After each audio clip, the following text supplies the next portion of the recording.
जय मसीह की। मैं स्टैनली मैकवान, मेरे YouTube channel Hindi Gujarati Bible study में आपका स्वागत है। एक इंसान था जिसके अपने खेत में बहुत सारी फसल आई और फिर उसने सोचा कि मेरे पास गोदाम कम है तो जो पुराने है उसको तोड़कर बड़ा बड़ा बनवाओ। उसने बड़े बड़े बनवा लिए और जो भी फसल आई थी वो सब कुछ उसमें भर दी। और फिर उसने अपने आप से ऐसा कहा, अपने प्राणों से ऐसा कहा, हे मेरे प्राण, बहुत वर्षों के लिए बहुत कुछ तेरे लिए भर कर रखा हुआ है, खा पी और आनंद कर। और उस वक्त परमेश्वर ने उससे कहा कि हे मूर्ख, आज तेरा प्राण तेरे पास से लिया जाता है, तो तूने जो सिद्ध किया है वो क्या काम का। तो परमेश्वर ने इसको मूर्ख कहा। क्यों? क्या फसल उगाना मूर्खता है? क्या धन इकट्ठा करना मूर्खता है? परमेश्वर ने इसको मूर्ख क्यों कहा? ये जानने के लिए इस वीडियो को पूरा देखो। आओ परमेश्वर के वचन की ओर चले और बाइबल से आमोस भविष्यवक्ता का पुस्तक उसका 4था अध्याय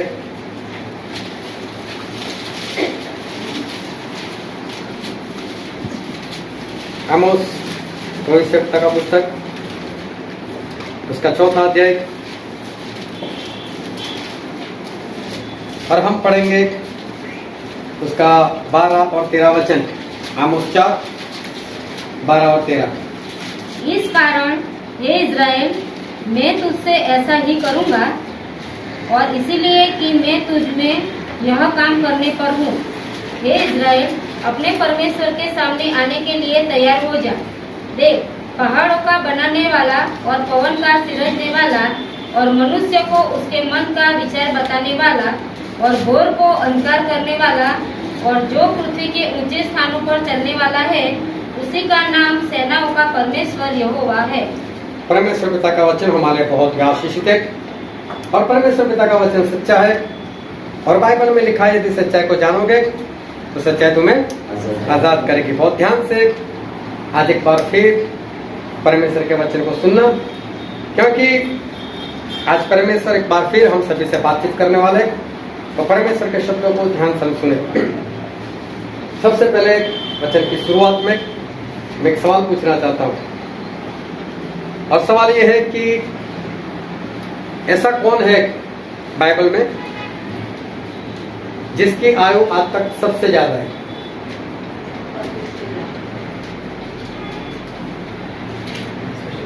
तुझे नहीं बोल रहे।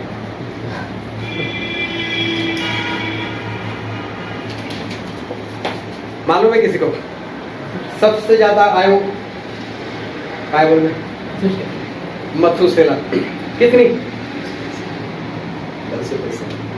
900 नहीं, हाँ 969।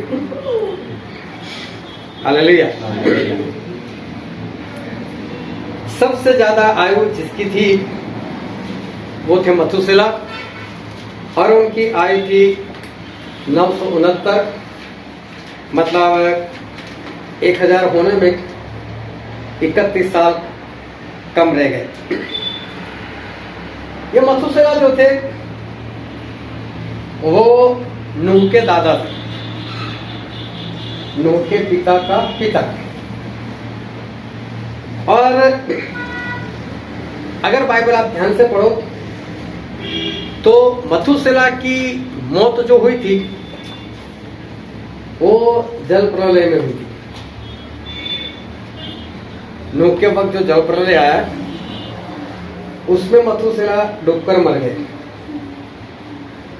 इसका मतलब ये है कि मथुसेला का पोता नूह, वो जब परमेश्वर ने जहाज बनाने को बोला तब परमेश्वर ने ऐसा बोला था कि नूह, तू, तेरी पत्नी, तेरे बच्चे और उनकी पत्नी, दादा का नाम भी लिया था कि अपने दादा को भी अंदर लेना।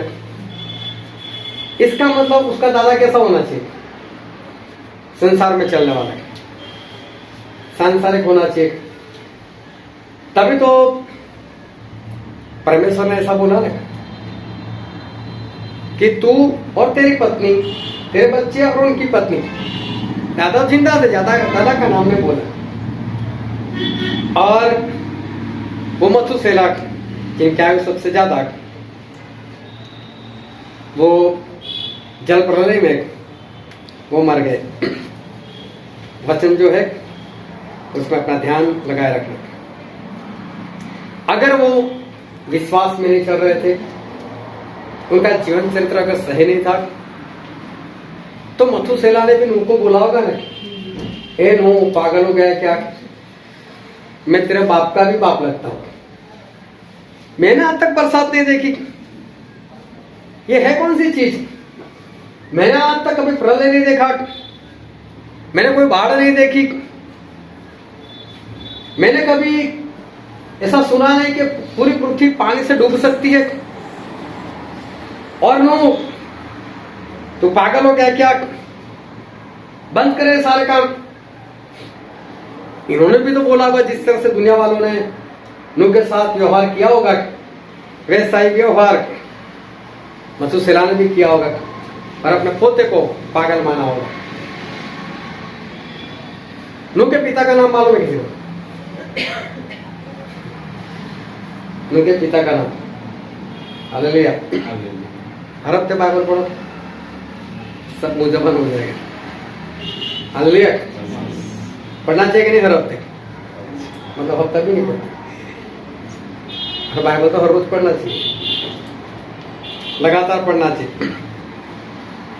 नूह के पिता वो जल प्रलय से 5 साल पहले मर गए।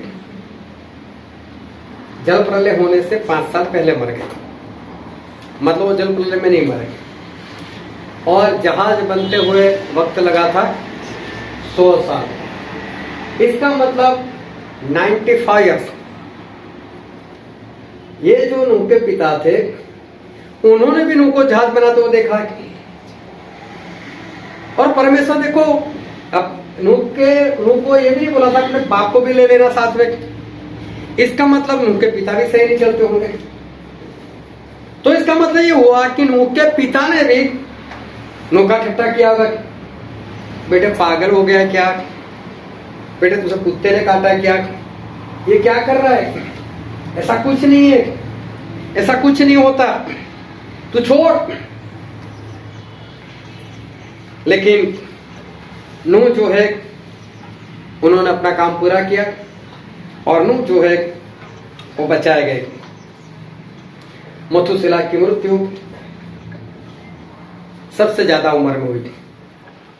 आज तक सबसे ज्यादा जीने वाले वो कोई और नहीं लेकिन मथुसेला। और जब उनकी मौत हुई तब जल प्रलय आया था।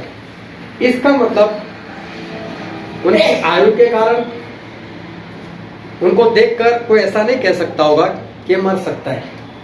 हट्टे कट्टे होंगे, है 969 साल में हट्टे कट्टे होंगे, घूमते घामते होंगे, उनको नहीं पता था कि मैं मर जाऊंगा। लेकिन जल प्रलय आया और जल प्रलय में वो खत्म हो गए। उनका मानना ऐसा होगा कि जल प्रलय नहीं आ सकता, बरसात नहीं हो सकती, और धरती डूबकर खत्म नहीं हो सकती। अब मैं जो कहना चाहता हूं उसको ध्यान समझना। ना मैं मथुसेला की कोई बात करना चाहता हूं, ना नूह के पिता की कोई बात करना चाहता हूं, कितना ज्यादा जिए उसकी भी बात नहीं करना चाहता। लेकिन मैं एक बात बताना चाहता हूं कि कितनी भी लंबी आयु, लेकिन उस लंबी आयु के बाद मौत जरूर है। हालेलुया।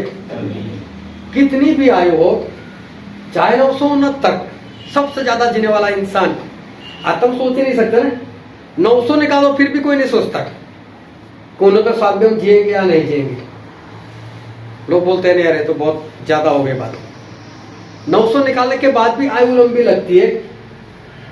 लेकिन हम ये देख रहे हैं कि चाहे कितनी भी आयु, लेकिन एक दिन ऐसा होता है कि मौत जो है वो मौत आती है। इसका मतलब हमारी आयु कितनी भी लंबी हो, लेकिन हम आज नहीं तो कल हम मरने वाले हैं। हमारा जो जीवन है वो टेम्पररी है। हम इस धरती के ऊपर टेम्पररी, लेकिन जैसे ही इस धरती पर हमारी आंखें बंद हो जाती है, तुरंत ही जैसे आंख बंद हुई वैसे ही तुरंत ही अनंत जीवन शुरू हो जाता है, चाहे स्वर्ग में चाहे नरक में। तो नरक में मरना कौन सा है? वहां जलते रहना है, वहां तो श्रापित अवस्था में रहना है, वहां भूख है लेकिन खाना नहीं है, प्यास है लेकिन पीना नहीं है, वहां जलन है लेकिन हमको ठंडा करने वाला कोई नहीं है। लेकिन अनंत जीवन तो वहां पर भी है, और अनंत जीवन स्वर्ग में भी है। इंसान कितनी भी लंबी आयु रखे, लेकिन एक दिन उसके जीवन में ऐसा आता है कि उसकी आंखें यहाँ पर बंद हो जाती है, मतलब यहाँ का जीवन टेम्पररी, और उसके बाद स्वर्ग हो या नरक, लेकिन वहां का जीवन जो है वो परमानेंट है। पूरी दुनिया वो नहीं जानती थी नूह के वक्त कि हमारी मौत आज हो जाएगी। किसी को भी ये विश्वास नहीं था, किसी को ये अंदाजा नहीं था कि मेरी मौत हो सकती है। कोई ये नहीं जानता था कि बरसात सही में होगी, कोई भी ये नहीं जानता था कि धरती पानी में डूब जाएगी और सही में हमारी मौत हो जाएगी, लेकिन हो गई। इसका मतलब ये है कि कभी भी कोई अपने मौत के बारे में नहीं सोचता। जीवन के बारे में लोग सोचते हैं मुझे जीना है, लेकिन मौत के बारे में कोई नहीं सोचता कि आज मेरी मौत हो सकती है। हालेलुया। किसी को यह अंदाजा नहीं होता कि आज मेरी मौत हो सकती है। और मालूम है मौत मतलब क्या? मौत का दूसरा मतलब होता है परमेश्वर से मिलने जाना। हालेलुया। अच्छे बुरे की बात नहीं है, हमारा जीवन चरित्र कैसा है उसकी बात नहीं है, लेकिन मौत जैसी हो गई, जैसे यहाँ पर आंखें बंद, वैसे ही अगले पल हम कहां पर होते? परमेश्वर के सिंहासन के सामने। क्योंकि बाइबल में ऐसा लिखा है, 2 कुरिन्थी उसका 5वां अध्याय और उसका 10 वचन।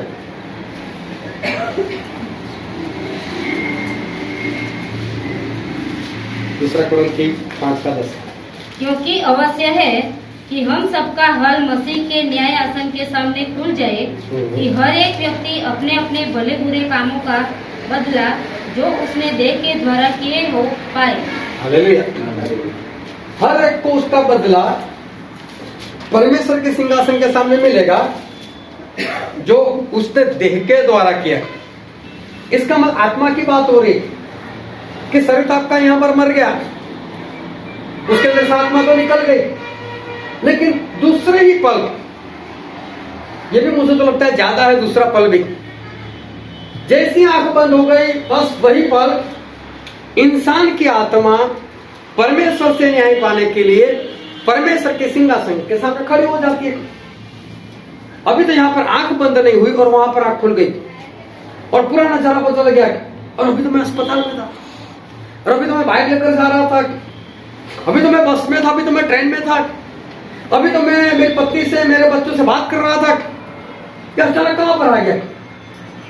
और देखते तो सामने प्रभु यीशु, प्रभु का सिंहासन, और वहां पर प्रभु यीशु को अपनी आइडेंटिटी देने की जरूरत नहीं पड़ती। मैं यीशु हूं, जहां तू है मैं यीशु, ये कहने की जरूरत नहीं पड़ती। पवित्रता एक बार आती है ना, आंखें खुल जाते, पता ही चल जाता है यीशु ही है। वहां पर कुछ बोलने की जरूरत नहीं होती। जो लोग फोटो देखते हैं ना इतने लंबे लंबे बाल, वो यीशु नहीं है। आज अगर किसी को बोलो यीशु मतलब दिमाग में वही फोटो आ जाएगा। वहां पर यीशु ऐसे नहीं है, लेकिन फिर भी जो भी जाएगा उसको तुरंत ही पता चल जाएगा कि हाँ ये यीशु है। एक ही पल में उसकी आंख वहां पर खुल जाती है, उसको पता चल जाता है मैं कहां से कहां आ गया। एक पल पहले उसको मालूम नहीं था कि मेरा क्या होने वाला है। फिर इब्रानी में ऐसा लिखा है, इब्रानी उसका 9वां अध्याय उसका 27वां वचन।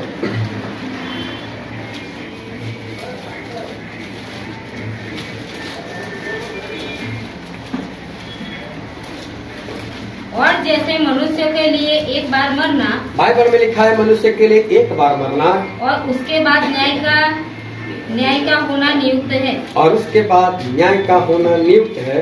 वैसे ही मसीह भी बहुतों के पापों को उठा लेने के लिए एक बार बलिदान हुआ। हालेलुया। ध्यान से समझना, क्या तय किया हुआ है? इंसान को एक ही बार मरना और उसके बाद उसका न्याय होना। हालेलुया।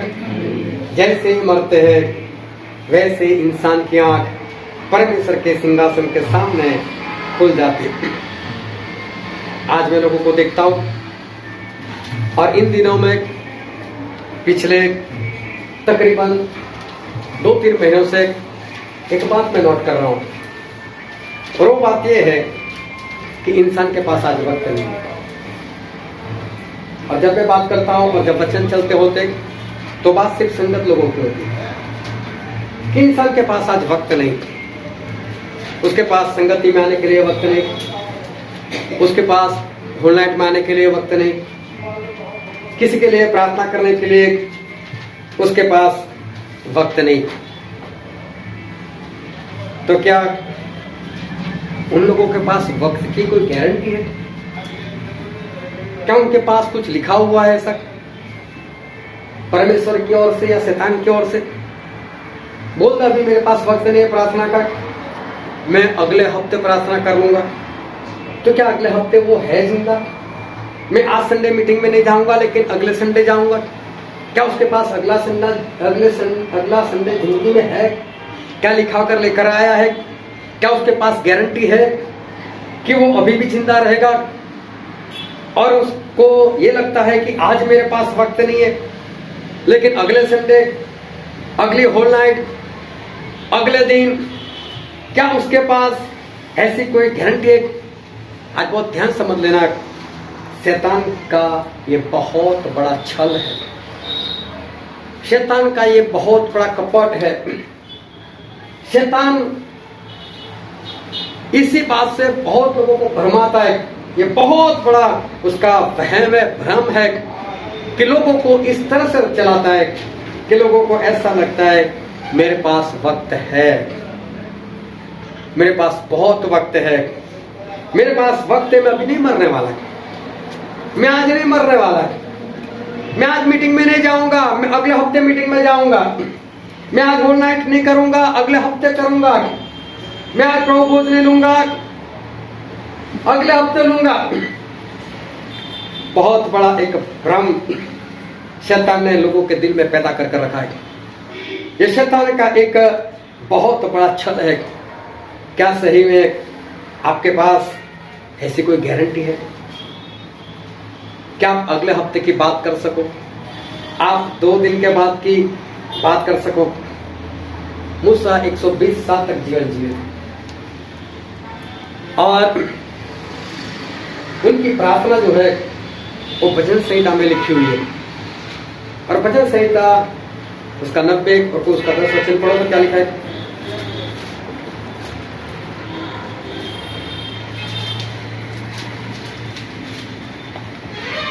हमारी आयु के वर्ष 70 तो होते हैं, हमारी आयु के वर्ष 70 तो होते हैं, और चाहे बल के कारण 80 वर्ष भी हो जाए, और बल के कारण 80 भी हो जाए, तो भी उनका घमंड केवल कष्ट और शोक ही शोक है। हाँ, वह जल्दी कट जाती है। वो तो जल्दी कट जाती है।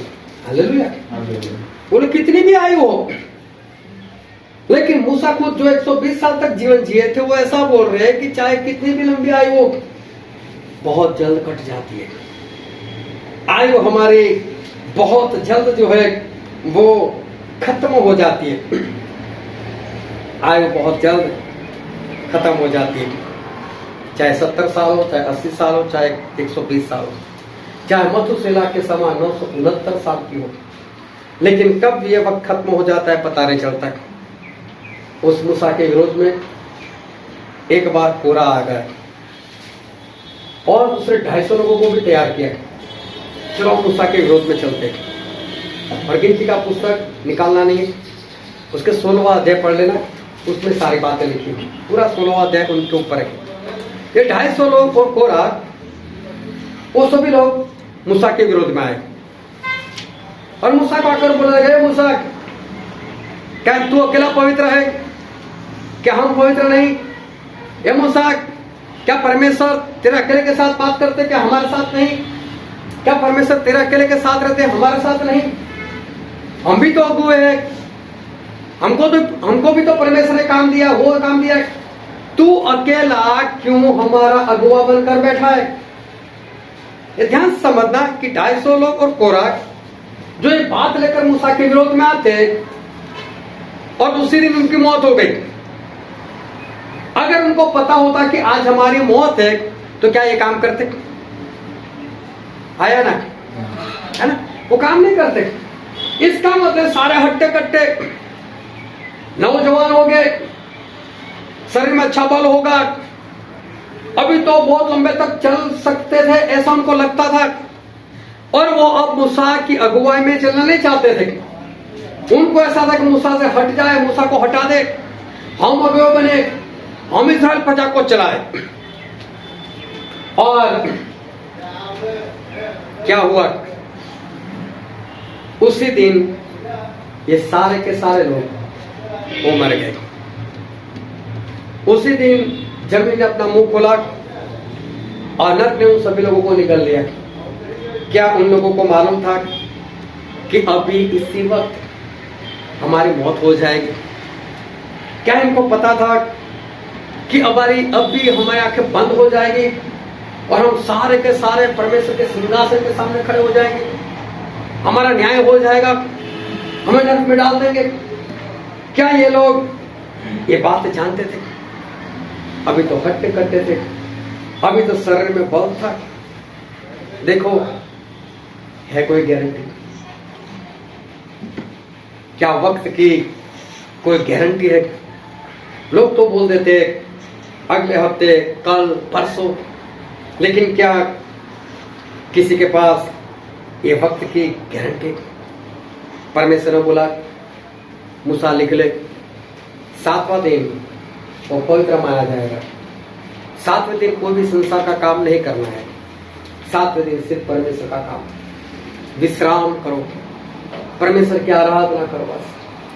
7वें दिन संसार का कोई काम नहीं, तुझे भी नहीं करना, तेरे पशु को भी नहीं करना, और तेरे घर में अगर कोई गुलाम है तो उसको भी नहीं करना।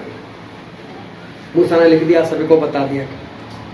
फिर भी विश्राम के दिन एक इंसान वो लकड़ी इकट्ठा कर रहा था जलाने के लिए। अभी ये लोग मिस्र से निकले हुए थे और विश्राम के देश में इनको जाना था। ये बीच रास्ते की बात है, और किसी ने इस इंसान को विश्राम के दिन, सब्बत के दिन, 7वें दिन लकड़ी इकट्ठे करते हुए देख लिया।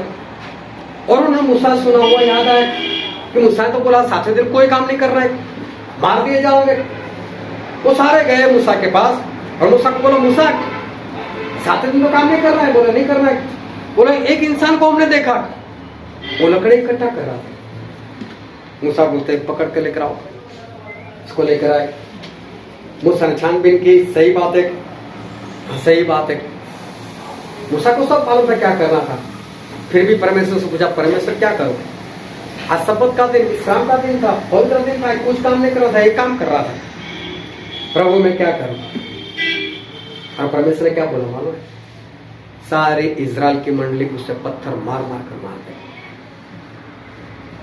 और बोलोगे उसको पत्थर मार मार कर मार दिया। क्या इसको मालूम था कि मैं अभी लकड़ी इकट्ठे कर रहा हूं और थोड़ी देर में मेरी मौत है? वो लकड़ी तो जला भी नहीं पाया। अरे वो तो छोड़ो, लकड़ी इकट्ठा करने की जरूरत क्या थी? क्योंकि परमेश्वर दिन में बादल बनकर उनके ऊपर रहते थे, उनको गर्मी नहीं लगने देते थे। रात को उनके ऊपर आग बनकर छा जाते थे, उनको ठंड नहीं लगने देते थे। नहाने के लिए पानी गर्म करने की जरूरत नहीं थी, खाने के लिए लकड़ी की जरूरत नहीं थी, क्योंकि मन्ना बरसता था। इसको लकड़ी चाहिए थे क्यों? समझ में आ रही बात? इसको लकड़ी की जरूरत क्या है? ये फिर भी इकट्ठा कर रहा है, सांसारिक इंसान है, लकड़ी इकट्ठा कर रहा है। लकड़ी जला भी नहीं पाया, उस लकड़ी का इस्तेमाल भी नहीं कर पाया। उसको पता भी नहीं था कि आज मेरी मौत, मेरी आंखें बंद हो जाएगी, और जब मेरी आंखें खुलेगी आज ही, तो परमेश्वर के सिंहासन के सामने। क्या इंसान जानता था कि अभी मेरी मौत है? तभी तो लकड़ी इकट्ठा कर रहा था, अभी तो बहुत चीना है। लकड़ी इकट्ठा करूंगा, पानी गर्म करूंगा, या तो मालूम कुछ बनाकर खाने की सोचूंगी, जो भी है। जबकि मन्ना उसको हर रोज तैयार मिल रहा है, ताजा मिल रहा है, लकड़ी की जरूरत ही नहीं। फिर भी और उसी दिन उसकी मौत हो गई। परमेश्वर ने इस्राएल लोगों को जब मिस्र से आजाद किया, रास्ते में उनकी गिनती की, और जो 20 साल से ज्यादा उम्र वाले जो पुरुष हैं उनकी गिनती की, और वो गिनती हुई 6,03,550। उसमें से यहोशू और कालेब जो है वो तो पहुंच गए विश्राम के देश में, क्योंकि आज्ञाकारी कर रहे थे। लेकिन बाकी लोग जो थे 6,03,548 वो लोग नहीं पहुंच पाए, और वो सारे लोग 38 साल में मर गए। परमेश्वर ने बोला था 40 साल तक मैं इनको नहीं लेकर जाऊंगा, इन सभी को मैं रास्ते में खत्म कर दूंगा, और यहां तक कि उनकी लाशें भी जो गल जाएगी, खत्म हो जाएगी, तब तक मैं इनको मारूंगा। और मालूम है 38 साल में सारे खत्म हो गए। लेकिन मूसा याद कर कर लिखते हैं, इन 40 सालों में परमेश्वर ने हर रोज तुमको खाना दिया, परमेश्वर ने कपड़े दिए, जूते दिए। ये 40 साल तक तुम लोग चलते रहे, लेकिन तुम्हारे पाँव में कभी सूजन नहीं आई। इसका मतलब कोई बीमार भी नहीं हुआ था। और देखो 38 साल में सारे मर गए, 6,03,548। और कभी गिनती कर देखना तो एवरेज हर रोज 44 लोग मर जाते थे। एवरेज हर रोज 44 लोग। ना तो इनको कोई बीमारी होती थी, ना तो इनका सर दर्द होता था, ना तो इनको अटैक आता था, कोई बीमार हुआ ही नहीं कभी 40 साल में, फिर भी मर गए। जो मर जाते थे, क्या उनको पता था आज मेरी मौत है? क्या उनको पता था आज मेरी आंखें बंद हो जाएगी और दूसरे पर परमेश्वर के सिंहासन के सामने खुल जाएगी? क्या लोग जानते थे मेरे पास वक्त है? और देखो ये सारे खत्म हो गए।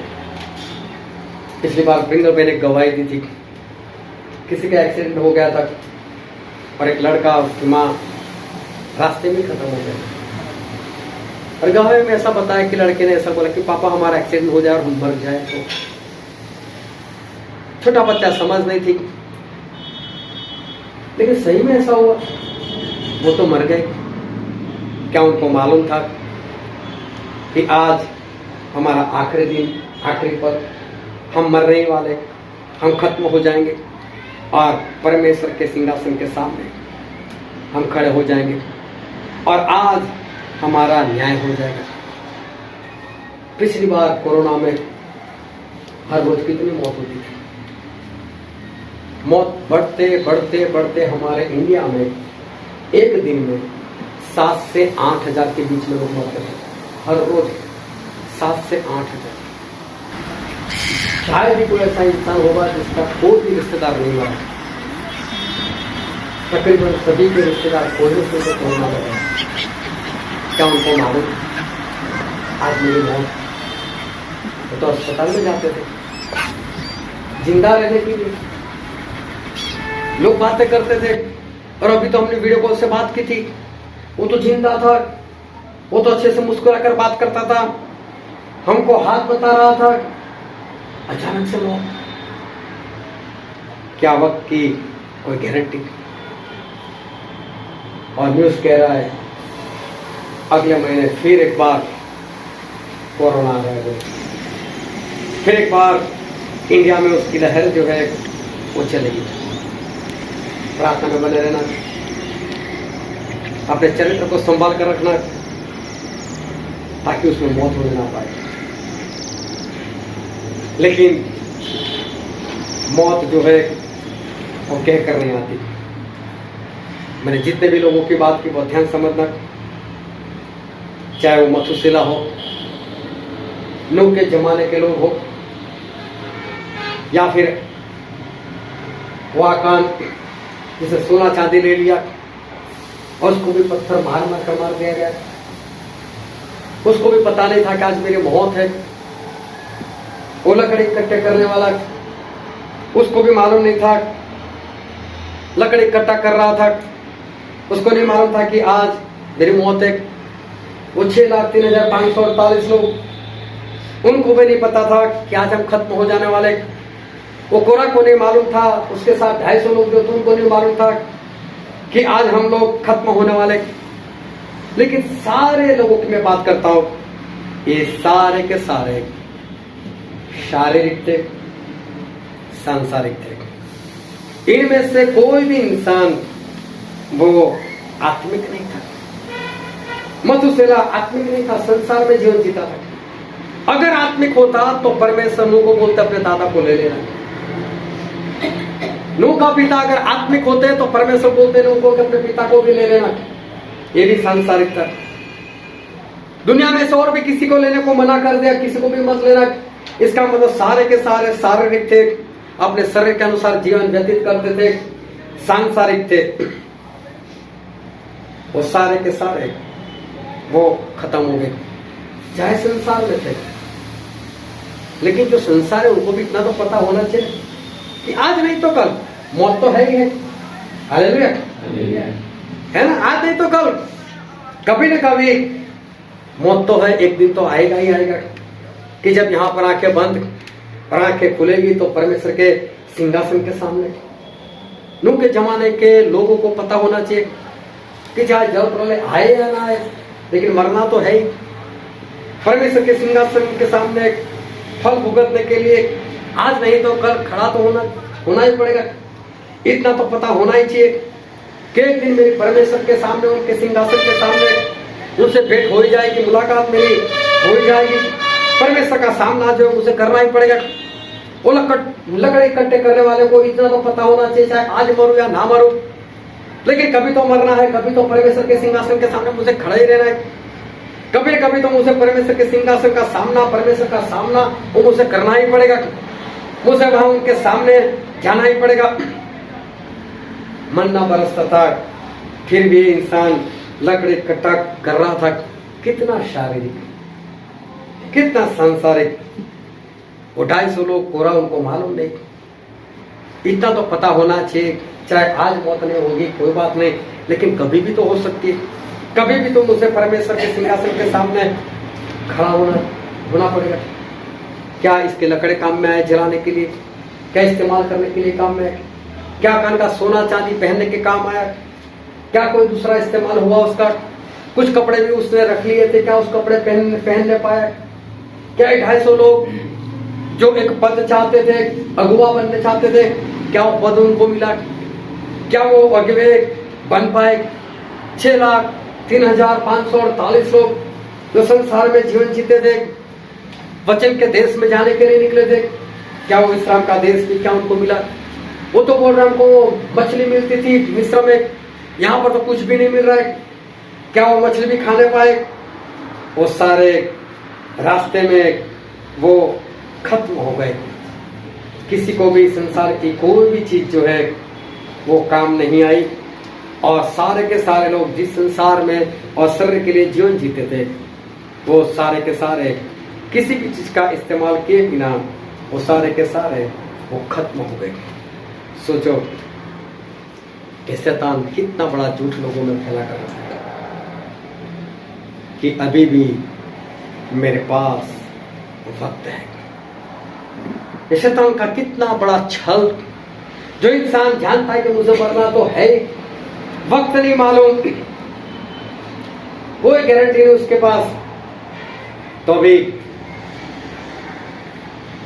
इस शैतान का छल देखो। सभी लोग उसमें फंसे हुए। चलो मुझे बताओ, क्या प्रभु यीशु ये जितने भी लोग मर गए उनके मोबाइल पर एक एसएमएस किया कि भाई साहब सिर्फ अब 2 दिन बचे, जो कर रहा है कर ले? अरे 2 दिन की बात हो, क्या परमेश्वर ने कभी ये बताया कि 2 पल है तेरे लिए, बस आखिरी 2 पल? क्या परमेश्वर किसी से कुछ कहते हैं? क्या परमेश्वर किसी को कोई नोटिफिकेशन देते कि भाई साहब अब तेरा वक्त आ गया है, जल्दी से अपनी तैयारी कर ले। बस अब तेरे पास वक्त नहीं, तो ध्यान समझना, सही में परमेश्वर ने सभी को लिख कर दे दिया है कोई ऐसा जिसको ऐसा मालूम हो कि नहीं मेरी मौत नहीं होने वाली? है कोई जो ऐसा जानता हो मालूम है सभी को मौत तो होने वाली? इसका मतलब परमेश्वर सभी को पता है। जैसे हम जन्म लेते हैं उसी दिन पता चल जाता है कि जन्म हुआ है तो मौत भी होगी। और भजन संहिता में ऐसा लिखा है, भजन संहिता उसका 89 उसका 48वां वचन 48। कौन पुरुष सदा अमर रहेगा? कौन पुरुष सदा अमर रहेगा? क्या कोई अपने प्राण को अधोलोक से बचा सकता है? क्या कोई अपने प्राण को अधोलोक से मतलब कब्र से बचा सकता है? हे प्रभु, तेरी प्राचीन काल की करुणा कहाँ रही, जिसके विषय में तूने अपनी सच्चाई की शपथ दाऊद से खाई थी? हालेलुया। कौन सदा अमर रहेगा? कौन अपने प्राण को उस कब्र से बचा पाएगा? मर सभी को मरना ही है, बात खत्म है। किसी के पास कोई वक्त नहीं। ये शैतान का छल है, ये शैतान का भ्रम है, जिसने सभी को भ्रम में रखा है कि हमारे पास अभी भी वक्त है। बाइबल में लिखा है, खुद भी जानते हैं, लेकिन क्या कोई इसको ध्यान में रखता है कि मुझसे मर रहा है? एक बूढ़ी औरत थी, कड़ी धूप थी, दोपहर का वक्त था, लकड़ी इकट्ठा कर कर बहुत बड़ी गठरी बनाकर जैसे तैसे सर के ऊपर लेकर वो आ रही थी। एक छोटी सी पहाड़ी भी उसको चढ़नी थी और उसके मुंह से शब्द निकले, हे परमेश्वर अब तो उठा ले। बस बोलना ही था और स्वर्ग उठा जी चल। अरे बोले मैं तो गठरी की बात कर रही थी, ये नहीं उठाना, मुझे नहीं उठाना। मालूम है आज नहीं उठाएगा तो कल नहीं तो परसों। मरना तो है, मौत तो है, परमेश्वर का सामना करना ही करना है। हालेलुया। लेकिन इंसान के अंदर एक वहम पड़ा है, एक भ्रम पड़ा है, मेरे पास वक्त है, मैं कल करूंगा, मैं अगले हफ्ते करूंगा। और वो ध्यान समझना, हमारे बाइबल में एक बहुत अच्छा उदाहरण, एक बहुत अच्छा दृष्टांत परमेश्वर ने हमें दिया हुआ है। और हम बाइबल में पढ़ते हैं लूका रचित सुसमाचार उसका 12वां अध्याय और उसका 15वां वचन। और उसने उनसे कहा, चौकस रहो, चौकस रहो और हर प्रकार के लोभ से, और हर प्रकार के लोभ से अपने आप को बचाए रखो, अपने आप को बचाए रखो, क्योंकि किसी का जीवन, बहुत ध्यान समझना, क्योंकि किसी का जीवन उसकी संपत्ति की बहुतायत से नहीं होता, उसकी संपत्ति की बहुतायत से नहीं होता। लाइन फिर से पढ़ो। उसने उनसे कहा, चौकस रहो और हर प्रकार के लोभ से अपने आप को बचाए रखो, क्योंकि किसी का जीवन, क्योंकि किसी का जीवन, बहुत ध्यान समझना, किसी का जीवन, और जीवन का मतलब आयु, किसी की आयु, किसी का जीवन उसकी संपत्ति की बहुतायत से नहीं होता, उसकी संपत्ति की बहुतायत से नहीं होता। इसका मतलब परमेश्वर कहना चाहते कि आपके पास संपत्ति थोड़ी, इसके कारण जल्दी मरना है, और संपत्ति ज्यादा तो लंबे वक्त तक आप जिंदा रहोगे, ऐसा नहीं है।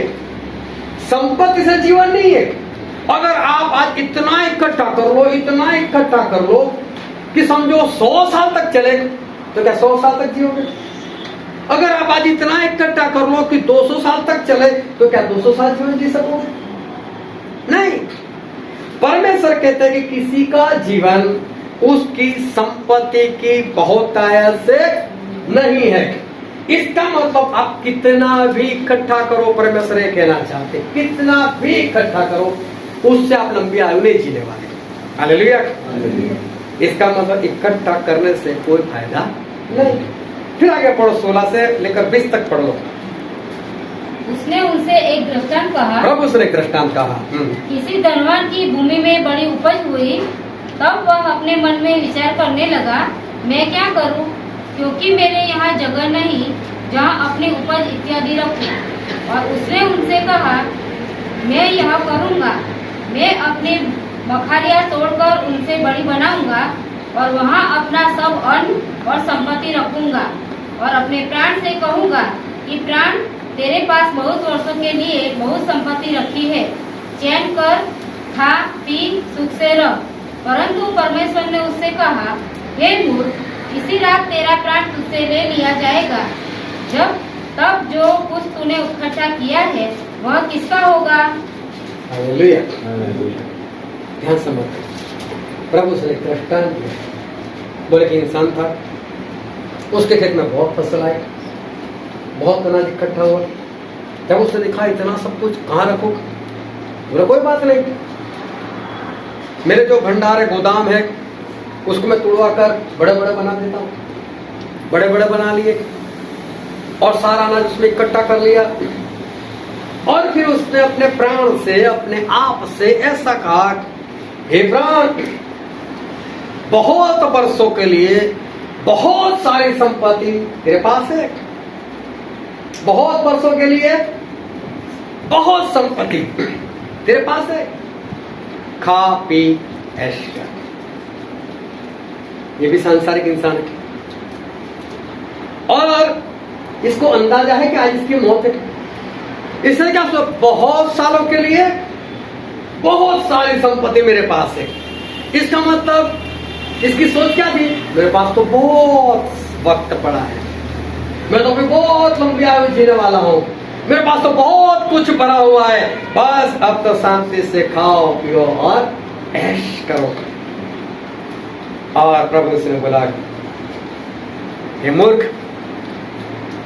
आज ही रात तेरा प्राण तुझसे निकाला जाएगा और तूने जो इकट्ठा किया वो किस काम का? उसी रात वो मारा गया। इस इंसान के शब्द सुनो, बहुत सालों के लिए बहुत संपत्ति।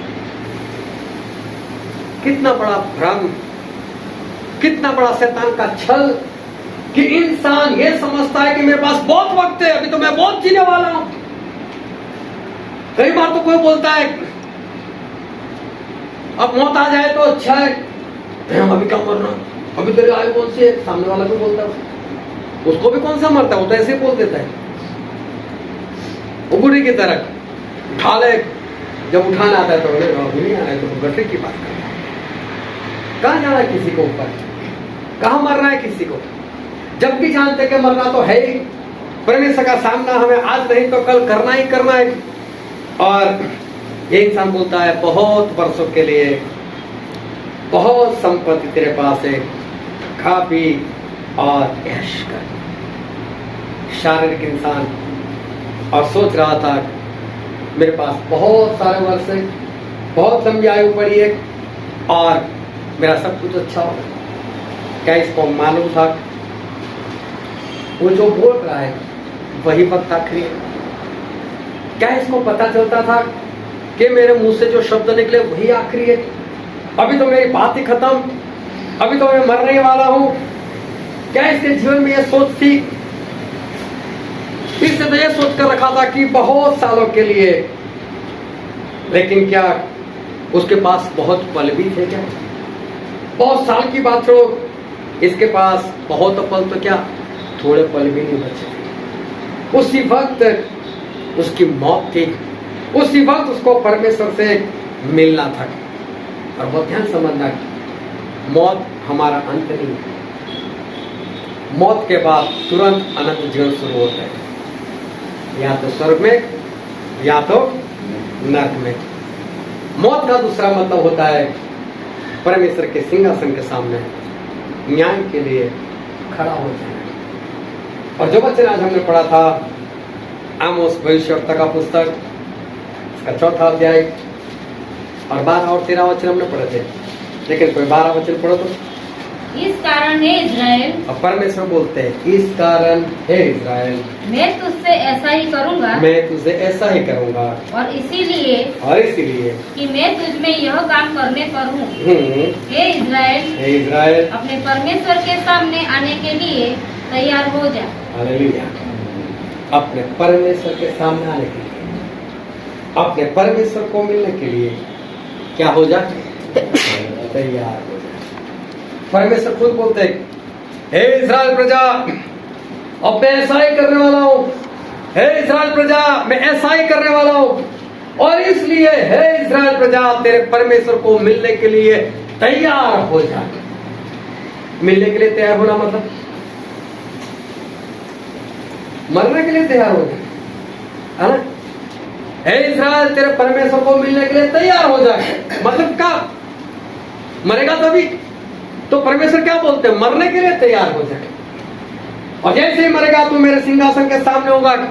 क्यों परमेश्वर चाहते कि हे इज़राइल प्रजा, अपने परमेश्वर को मिलने के लिए तैयार हो जा? क्यों? क्या परमेश्वर ने स्वर्ग में कुछ घूमने जाने का प्लान बनाया है? क्या कश्मीर जाने का प्लान बनाया है? क्या किसी रेस्टोरेंट में अच्छा खाना खाने के लिए प्लान बनाया है? क्या परमेश्वर ने क्या कुछ गोसिप करने के लिए, किसी की निंदा करने के लिए आपके पास वक्त ठहराया है कि चल तेरे परमेश्वर को मिलने के लिए तैयार, हम बातें करेंगे, हम ये करेंगे, हम वो करेंगे? परमेश्वर क्यों चाहते हैं कि हे इज़राइल, हे इज़राइल, तेरे परमेश्वर को मिलने के लिए तैयार हो जा? परमेश्वर क्यों चाहते हैं कि तेरे परमेश्वर को मिलने के लिए तैयार हो जाए?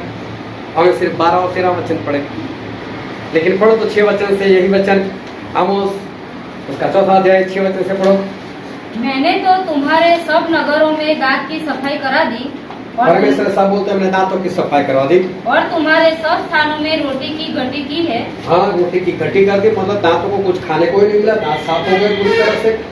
तो अभी तुम मेरी और फिर कर न आए, तो भी तुम मेरी और फिर कर ना आए।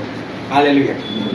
अभी ध्यान समझना परमेश्वर क्या बोलते हैं। बोले मैंने तुम्हें रोटी खाने को नहीं दी, बहुत मेहनत की आप लोगों ने, लेकिन आपके दांत मैंने साफ कर दिए, मतलब कि खाने को कुछ मिला ही नहीं, आप भूखे रहे, आप खाने के लिए इधर उधर भागे। लेकिन परमेश्वर बोलते हैं मैंने ऐसा तुम्हारे साथ क्यों किया?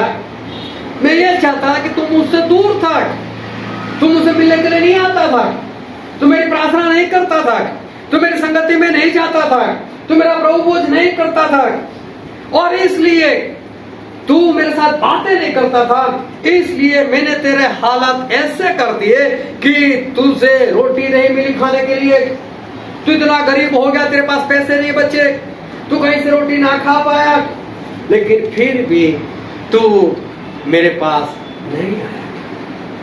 देखो परमेश्वर ने कुछ समस्या में डाला लोगों को, और आज भी मैं देख रहा हूं बहुत लोगों के जीवन में बहुत सारी समस्या, और मैंने एक बार नहीं, मैंने कई बार यहां से ऐसे वचन पुकारे, कई बार बताया बीमार होना गलत नहीं है, लेकिन बीमारी में पड़े रहना गलत है। प्रभु ने बहुत स्पष्ट बताया, परमेश्वर के पास जाओ, पापों की क्षमा मांगो, उनको जीवन समर्पित कर दो, बीमारी से आजाद हो जाओ, बात खत्म। क्यों बीमारी 2 दिन तक चले, क्यों बीमारी 4 दिन तक चले, और क्यों महीने महीने साल साल तक बीमारी नहीं जाती? कारण क्या? अरे बीमारी को छोड़ो, ऐसी अवस्था, ऐसी परिस्थितियां, ऐसी समस्याएं क्यों जीवन से जाती नहीं? किसी के जीवन में पैसों की समस्या, किसी के जीवन में लड़ाई झगड़े की समस्या, किसी के जीवन में ये, किसी के जीवन में वो समस्या आती है तो कोई बात नहीं, लेकिन जाती क्यों नहीं? और नहीं जाती, इसका कारण है कि फिर भी वो परमेश्वर के पास नहीं गया। परमेश्वर बोलते मैंने तुझे खाने को कुछ नहीं दिया, मैं चाहता तुझे खाना ना मिले, और तू एक बार ऊपर देखकर मुझे पुकारे, प्रभु मेरी हालत देखो और मैं तुझे अपनी बाहों में ले लूं। मैं प्रेम से तेरे साथ ये सब कर रहा था, लेकिन तू मेरे पास आया नहीं। और आगे बढ़ो, जब कटनी के 3 महीने रह गए तब मैंने तुम्हारे लिए वर्षा न की। हाँ, जब कटने के कुछ वक्त बाकी था, वर्षा की जरूरत थी, मैंने बरसात बंद कर दिया। मैंने एक नगर में जल बरसा कर दूसरे में न बरसाया। एक खेत में जल बरसा और दूसरा खेत जिसमें न बरसा वह सूख गया। इसीलिए 2-3 नगरों के लोग पानी पीने को मारे मारे फिरते हुए एक ही नगर में आए, परंतु तृप्त न हुए।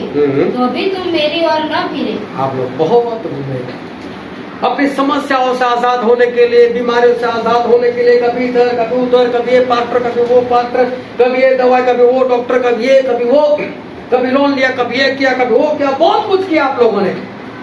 लेकिन परमेश्वर बोलते लेकिन मेरे पास नहीं आए। ये सारी परिस्थिति में तुम्हारे जीवन में इसलिए लेकर आता था कि तुम मुझसे मिलने के लिए तैयार हो जाओ, मेरे पास आओ, मुझे मिलो, मेरी संगति करो, मेरा प्रभु बदलो, मेरी प्रार्थना करो, मेरे लोगों को बचाओ। मैंने कितना कुछ किया, आप इधर उधर भागते रहे, लेकिन मेरे पास तो फिर भी नहीं आए। फिर मैंने तुमको लू और गेरूई से मारा है। हाँ, मैंने इतनी गर्मी बरसाई, इतना धूप बरसाया कि आप उससे परेशान हो गए। और जब तुम्हारी वाटिकाएं और दाख की बारियां और अंजीर और जैतून के वृक्ष बहुत हो गए तब टिड्डियां उन्हें खा गई। टिड्डिया को मैंने भेजा, तुम्हारे सारे फल खा गए। तो भी तुम मेरी ओर फिर कर न आए। तो अभी तुम मेरी ओर फिर कर न आए। एक के बाद परमेश्वर समस्या डाले जा रहे, क्यों?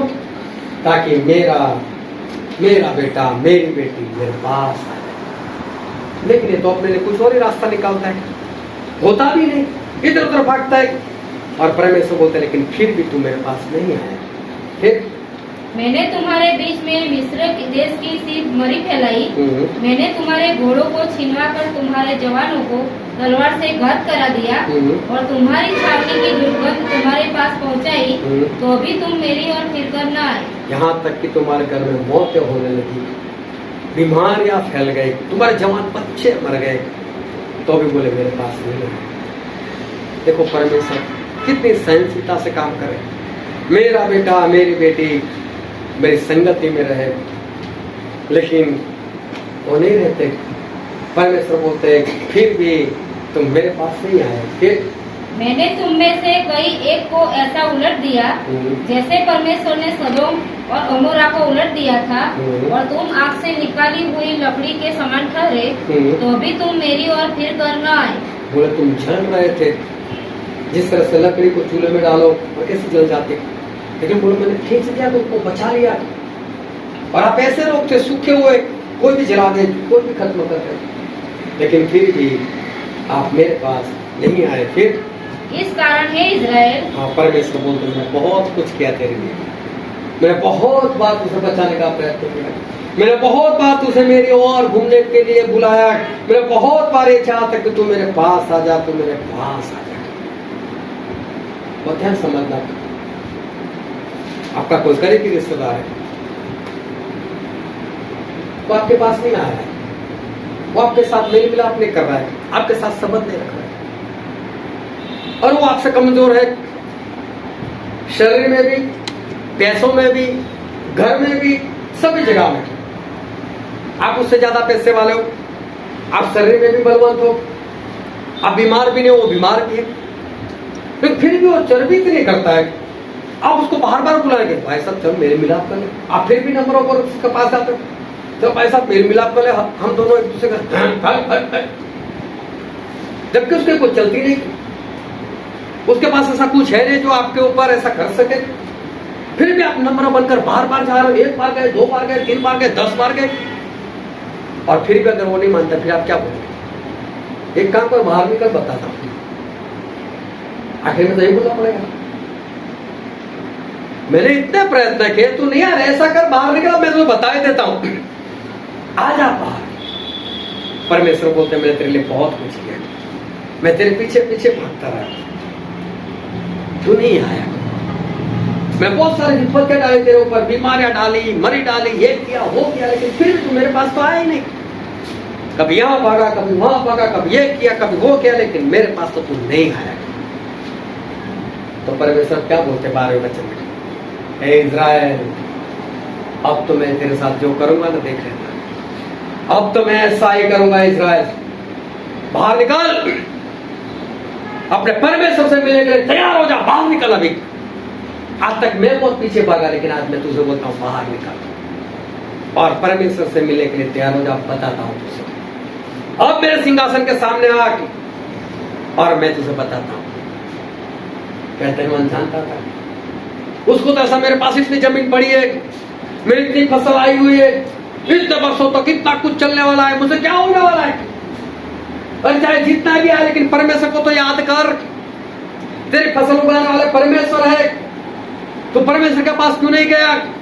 और परमेश्वर ने बोल दिया आज ही तेरी मौत है।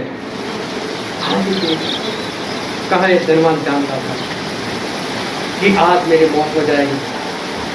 आज ही परमेश्वर को मिलने के लिए उनके सिंहासन के सामने खड़ा होना पड़ेगा। अगर जान लिया होता, अगर जान लिया होता तो अच्छी रीति से तैयार न हो जाता, इस तरह से तैयार हो जाता कि प्रभु मैं तो आ गया आपके पास।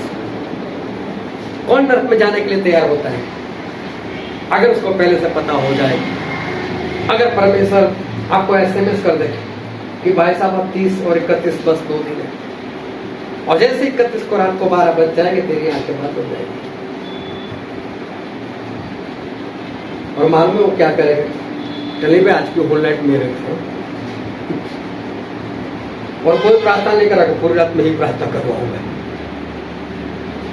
सारे का ठिकाना आ जाएंगे। तैयार नहीं था, क्यों? उसको मालूम नहीं था आज मिलना है।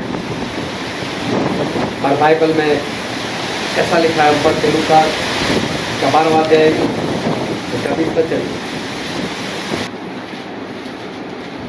परंतु परमेश्वर ने उससे कहा, हे मूर्ख, ध्यान समझो, परमेश्वर ने इसको क्या बोला? हे मूर्ख। तो ध्यान समझना, इसे तो बहुत बड़ी मेहनत की, इसे तो बहुत वर्षों के लिए बहुत कुछ इकट्ठा किया है। अगर आज आप इकट्ठा करो बहुत वर्षों के लिए, तो दुनिया वाले क्या करेंगे? वाह भाई वाह, क्या बात है। तेरे जैसा समझदार था कोई नहीं, तुमने तो अपने बच्चों के लिए भी बहुत इकट्ठा कर लिया। यार मुझे भी तो सिखा। दुनिया वाले जिसको होशियार समझते हैं, लेकिन परमेश्वर ने इस इंसान को क्या बोला? जिसने बहुत सालों के लिए बहुत कुछ इकट्ठा किया था, क्या बोला? हे मूर्ख, हे मूर्ख। क्यों परमेश्वर ने इसको मूर्ख कहा? क्योंकि यह सांसारिक इंसान मौत शोक के लिए इसे सब कुछ इकट्ठा किया है, अपने शरीर के लिए सब कुछ इकट्ठा किया है। इसको ये याद नहीं कि मैं आज जिंदा हूं तो कल मुझे मरना भी है, और आज नहीं तो कल मुझे परमेश्वर का सामना तो करना ही है। हमें खाने की जरूरत है, हमें अनाज इकट्ठा करने की जरूरत है, हमें पैसा भी इकट्ठा करने की जरूरत है, लेकिन वो हमारा लक्ष्य नहीं है। हमें साथ में एक ख्याल रखना है कि सब कुछ यहीं पर छोड़कर हमें परमेश्वर के सिंहासन के सामने जाना ही है, हमें वहां पर उनका सामना करना ही है। उसके लिए क्या, साथ साथ में उसकी तैयारी की क्या उसके लिए मैं तैयार हुआ हूं कि नहीं? ये सिर्फ संसार के लिए तैयार है, परमेश्वर का सामना करने के लिए तैयार है। और इसलिए परमेश्वर इसको बोलते हैं मूर्ख। ये शारीरिक है, परमेश्वर का विरोधी है, क्योंकि जो शारीरिक होता है वो परमेश्वर क्या क्या कार्य नहीं कर सकता, वो परमेश्वर का बैरी है। ऐसा रोमियो 8 में 5 से लेकर 8 में लिखा है कि जो शारीरिक है वो तो परमेश्वर से बैर रखता है, वो परमेश्वर के हुक्मों को मानता नहीं और मान सकता भी नहीं, वो परमेश्वर क्या क्या को अधीन नहीं हो सकता है। ये तो परमेश्वर का विरोध है, तो परमेश्वर को क्या कहेंगे? तो यही कहेंगे हे मूर्ख। परमेश्वर ने इसे मूर्ख कहा, क्यों? और बाइबल में वचन पढ़ते मत्ती रचित सुसमाचार उसका 16वां अध्याय उसका 26वां वचन। यदि मनुष्य सारे जगत को प्राप्त करे, अरे पूरी दुनिया प्राप्त कर ले, और अपने प्राण की हानि उठाए, लेकिन उसका आत्मा नरक में चला जाए, तो उसे क्या लाभ होगा? तो क्या फायदा? सोचो, अगर इंसान पूरी दुनिया भी जीत ले, पूरी दुनिया में जितना सोना चांदी पैसा जो सब कुछ उसी का ही हो जाए, लेकिन उसका आत्मा अगर नरक में चला जाता है तो परमेश्वर बोलते क्या फायदा? इसलिए परमेश्वर इसको मूर्ख कहा कि तूने कितने भी वर्षों के लिए चाहे कितना भी इकट्ठा किया, लेकिन तेरी आत्मा तो नर्क में जा रही है, तू तो मूर्ख है। अगर हम इस संसार में कितने भी होशियार हैं, हम कितना भी इकट्ठा कर लें, लेकिन अगर परमेश्वर को मिलने के लिए हम तैयार नहीं, हमारा आत्मा स्वर्गराज के लिए तैयार नहीं, तो परमेश्वर क्या कहेंगे? परमेश्वर यही कहेंगे, तू मूर्ख। परमेश्वर इसको कहा है मूर्ख। आज मैं आपसे कहना चाहता हूं कि आज आपका जीवन कैसा है? जब आप इस धरती पर जीवन जी रहे हो, क्या अगर अभी किसी वक्त मौत हो जाए तो क्या परमेश्वर को मिलने के लिए तैयार हो जाए? क्या परमेश्वर की आंखों में आंखें डालकर बोल सकते हो, परमेश्वर में आ गया, मेरा सिंहासन मुझे बता दो? क्या आज ऐसा जीवन है? कहीं ऐसा तो नहीं कि परमेश्वर आज आपको भी ऐसा कहते हो, हे मूर्ख? कहीं ऐसा जीवन तो नहीं? बरसों से वचन सुनते सुनते फिर भी आपको ऐसा लगता है कि मैं आज भी आत्मिक जीवन नहीं जी पाता, मेरे पास कोई शक्ति नहीं, मेरे पास कोई सामर्थ्य नहीं। क्या आज भी आपके जीवन में किसी के प्रति बैर है? हो सकता है अपने पत्नी के प्रति, अपने पति के प्रति, अपने बच्चों के प्रति, माता पिता के प्रति, अपने किसी रिश्तेदारों के प्रति, क्या किसी के प्रति बैर है? किसी के साथ आप बात नहीं कर सकते, मिल नहीं सकते, ऐसा कुछ है? क्या आप उसको माफ नहीं कर सकते? तब परमेश्वर के राज के लिए तैयार है। परमेश्वर उसको बोल सकते हैं, ये मूर्ख, अगर आज इतने वचन सुनने के बाद आपके जीवन में परिवर्तन नहीं आ सकता, एक आत्मा अगर आप नहीं जीत सकते, तो परमेश्वर पक्का बोलने वाला है, ये मूर्ख। देखिए, सारी मूर्खता छोड़ो। और बाइबल में ऐसा लिखा है, पढ़ते हैं प्रेरितों के काम, उसका पहला अध्याय, उसका 8वां वचन।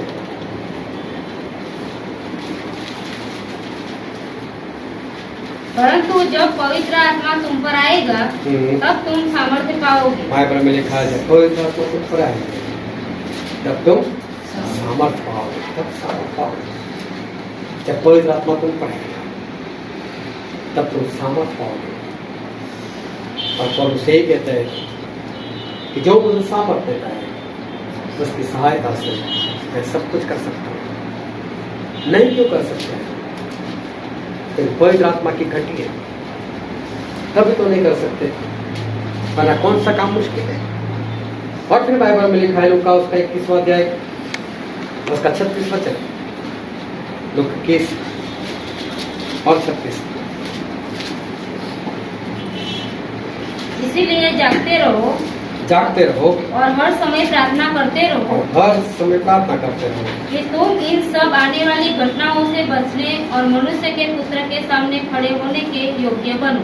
मनुष्य के पुत्र के सामने खड़े होने के लिए योग्य बनो, क्योंकि उनके सिंहासन के सामने खड़े तो रहे नहीं, आज नहीं तो कल, मरना तो ही आंखें बंद होने वाली है। और अनंत जीवन पाने के लिए चाहे स्वर्ग में चाहे नरक में, लेकिन परमेश्वर के सिंहासन के सामने खड़े रहने, तो परमेश्वर बोलते हैं उनके सामने खड़े रहने के लिए योग्य बनो। ऐसा जीवन जियो क्या आप वहां जाने के लिए योग्य बनो। नहीं तो परमेश्वर क्या कह देंगे? जो वचन हमने पढ़ा था, आमोस का 4वां अध्याय, उसका 12वां वचन, इस कारण हे इज़राइल, मैं तुझसे ऐसा ही करूंगा। हे इज़राइल, मैं तुझसे ऐसा ही करूंगा। और इसीलिए कि मैं तुझमें यह काम करने पर हूँ। हे इज़राइल, अपने परमेश्वर के सामने आने के लिए तैयार हो जा। अपने परमेश्वर के सामने आने के लिए, अपने परमेश्वर को मिलने के लिए तो तैयार हो जा। मिलना ही पड़ेगा, एक दिन जाना ही पड़ेगा, उनके सिंहासन के सामने खड़ा ही रहना पड़ेगा। वो मूर्ख है जो संसार में इकट्ठा कर रहा है, उसका लक्ष्य वही है। संसार में जितनी जरूरत है वो ठीक है, लेकिन अगर स्वर्ग के लिए कुछ भी नहीं तैयार किया तो परमेश्वर बोलेंगे, हे मूर्ख, कहीं ऐसा ना हो उस वक्त हम मूर्ख ठहरे और परमेश्वर में मूर्ख ठहरे। इससे पहले परमेश्वर से मिलने के लिए अपने आप को तैयार करें। आओ हम सभी अपने आंखों को बंद करें, अपने मस्तकों को प्रभु से आगे झुकाए, जो राजाओं के राजा है, जो प्रभु के प्रभु है, जो कभी नहीं बदलते। सभी लोग अपने आंखें बंद रखें, कोई इधर उधर ना देखे।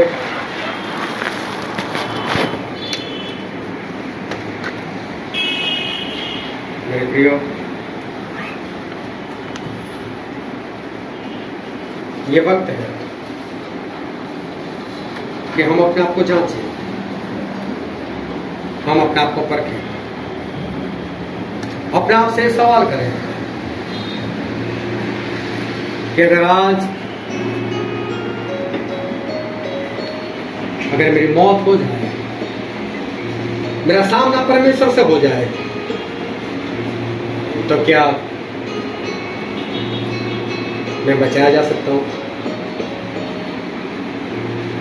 क्या मैं परमेश्वर का सामना करने के लिए तैयार हूं?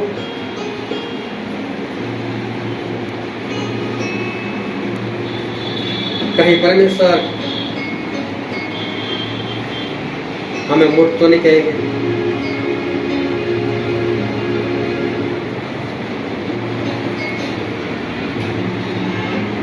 मेरे प्रियो,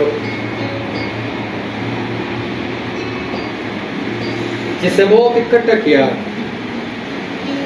लेकिन वो मूर्ख ठहरा, आज अपने आप को तैयार करो। जितने भी मर गए उनको नहीं पता था कि आज मेरी मौत है। उनमें से हम सभी लोग हैं, हम किसी को भी पता नहीं चलने वाला कि मेरी मौत कब है। और इसलिए हर वक्त, हर पल हम परमेश्वर के राज के लिए तैयार रहे, ताकि हम स्वर्ग के लिए हम योग्य ठहरे, परमेश्वर के सिंहासन के सामने खड़े रहने के लिए हम योग्य बने। ये वचन समझने के लिए, ग्रहण करने के लिए, उसके अनुसार चलने के लिए प्रभु की कृपा हम सभी पर होने पाए।